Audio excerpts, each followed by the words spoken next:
Good afternoon.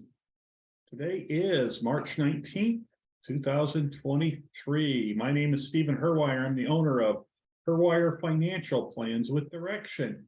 Today, after the market roundup, we're going to be talking about long-term tax planning. Opinions voiced in this material are for general information only, not intended to provide any specific advice or recommendations for any individual. All performance reference is historical and is no guarantee of future results.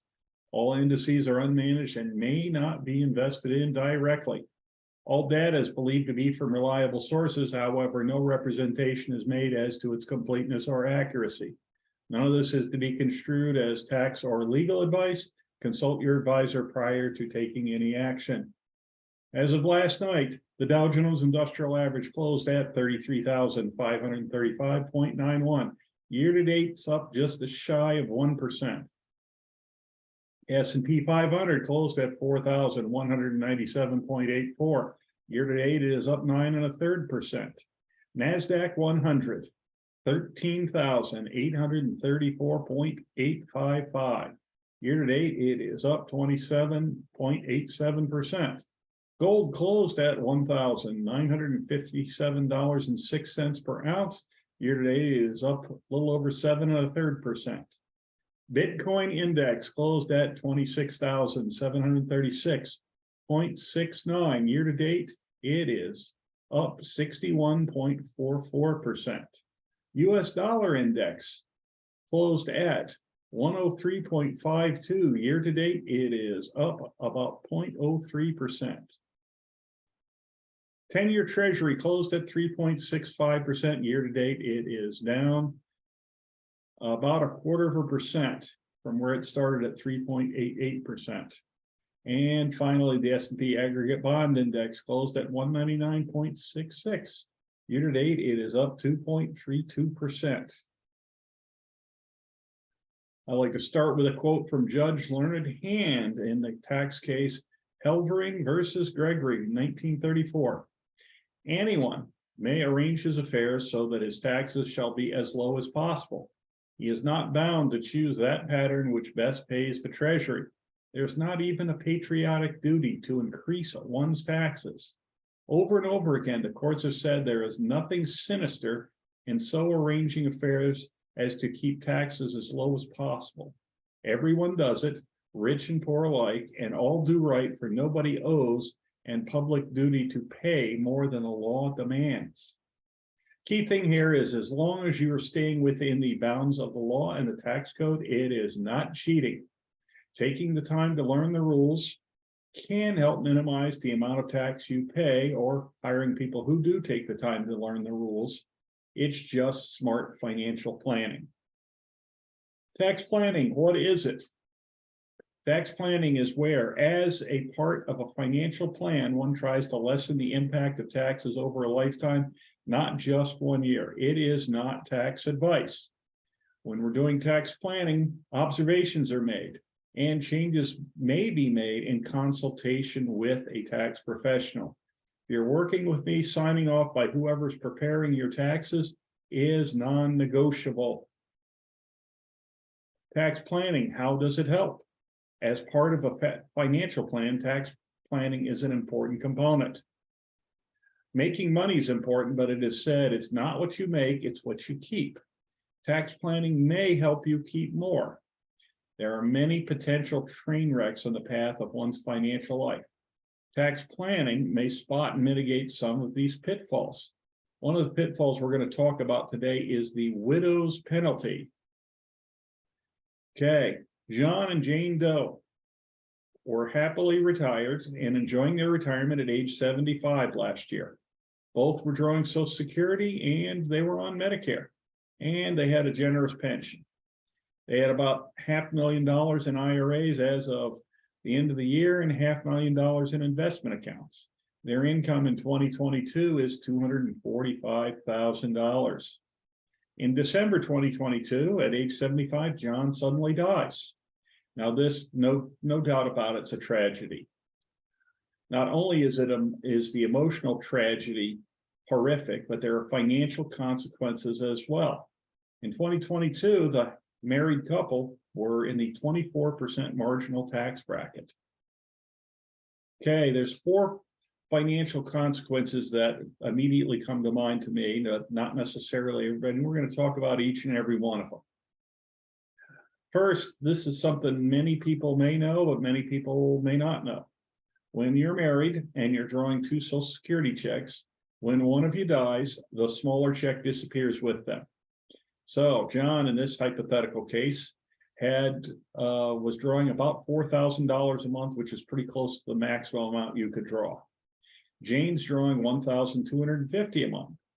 When John dies, that Jane's check goes away. She gets to keep his, which means, the family household income's down $15,000. Okay, that's the first somewhat obvious. But what's not quite so obvious and may not become obvious to Jane until she files for her 2023 taxes is in 2022, they were married filing jointly and they were in the 24% tax bracket, as I mentioned before. Now, Jane's going to have all things being equal, Jane's going to have $15,000 less in income. But when she goes to file her 2023 taxes, which is still a little less than a year off, she's going to be in the 35% marginal bracket. So she's making less money, but she's in a higher tax bracket because she's filing as a single person. So her marginal tax rate has just jumped by 11%. Medicare surcharges. Now, when your income exceeds certain amounts, even if it's only by $1, you are assessed a surcharge. And they look back 2 years for this assessment. So last year, John and Jane, based on their income, were paying a surcharge of $66 for Part B and $12 for Part D, for a total of $78 each, which is a total of $156 a month. Jane will now pay $362.60 a month for her Part B surcharge and $70 a month for the Part D surcharge. This comes to an extra $354.50 per month, which is an extra $4,255.20. So not only is she out $15,000 in income from Social Security, she's paying a much higher income tax rate on her marginal tax rate, but she gets to pay an extra $4,255 in Medicare surcharges, even though there's only one person in her household covered by Medicare. Here's the last one, the net investment income tax. This is a tax of 3.8% applied to certain net investment income. The thresholds for married filing jointly is $250,000. At $245,000, John and Jane weren't worrying about this. Okay, now that Jane's making about $230,000, she does have to worry about it because the threshold for this for single taxpayers is $200,000. How could this have been avoided? Options are very limited for Jane right now, but we could rewind the clock and go back 10 or 15 years. Had they had a comprehensive financial plan, we could have taken steps to mitigate this possible penalty. And of course, like I said, this has to be done in coordination with a tax professional. Financial planners will come up with the strategies and work with financial or tax professionals to ensure they're properly implemented. One needs both the planner and the tax professional, as they're more likely to be knowledgeable and proficient in the latest techniques and changes in the law. Trying to do one without the other is like leaving an essential ingredient out of a recipe. Do not try this at home. These are trained professionals and you need to use them. They're less likely to make a mistake than you will be, and they'll think of things that you won't, and that's what you need. Every stage of your life, it makes sense to have a financial plan. Once you graduate, be it from welding school, engineering school, or law school, you're going to need a plan for each of these stages that's tailored to your individual situation. Working years. Big important question, and the earlier you get the answer to this question, the easier it'll be on your wallet. Am I saving enough to retire in the time and manner of my choosing, and is it invested in the right place? The first question you really need to know quickly. If it's not in the right place right away, that can be fixed as long as you don't wait too long. Once you're in the glide path to retirement, which I define as the last 5 to 10 years before you retire, what you're doing, you need a plan that helps you determine, is the USS Retirement going to be ready to set sail on the appointed day? And the big thing for your voyage into retirement is, how do I avoid running out of money before I run out of life? And lastly, your legacy. Does what I worked hard for get to where I want it to after I'm finished with retirement? How to reach me? Go to my website, herwirefinancial.com. I do in-person, Zoom, and phone appointments.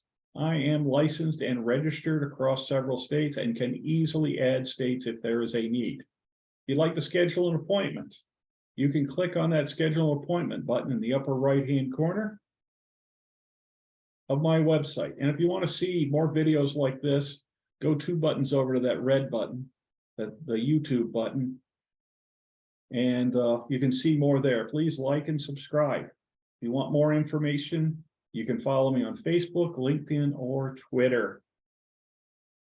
And lastly, there are folks that prefer the good old-fashioned telephone. My phone number is 518-631-2569. Please note the texting number, because if you text that office phone number, I won't get it. Thank you, and have a terrific weekend.